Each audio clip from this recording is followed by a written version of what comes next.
Details tonight about what caused a Delta jet from Minneapolis to land upside down in Toronto. Tonight, Canadian investigators are blaming speed and a landing gear collapse for that crash. Who could forget?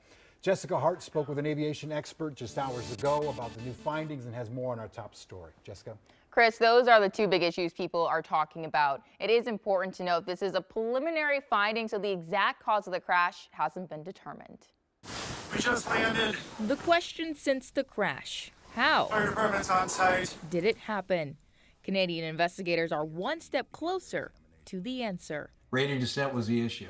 Jay Joseph is an aviation accident investigator. It was somewhat suspicions confirmed. Canada's Transportation Safety Board released its preliminary report on the Toronto plane crash.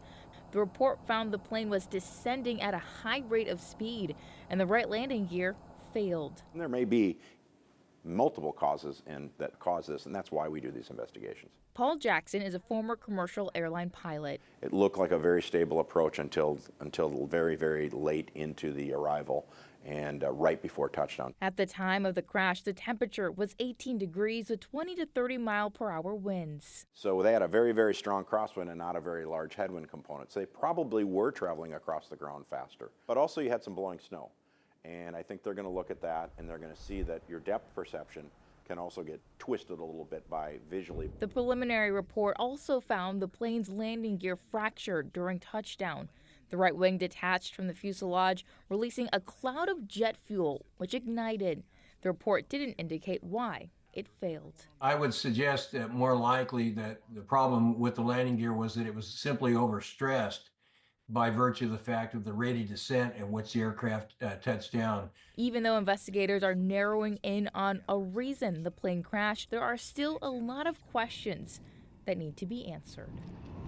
The report listed several things they're investigating, such as a certification of the landing gear, the wing structure, landing techniques, and pilot training. Yeah, Jessica, you're also telling us before the show there was a veteran pilot and then a less experienced pilot. Which one was flying the plane when it crashed?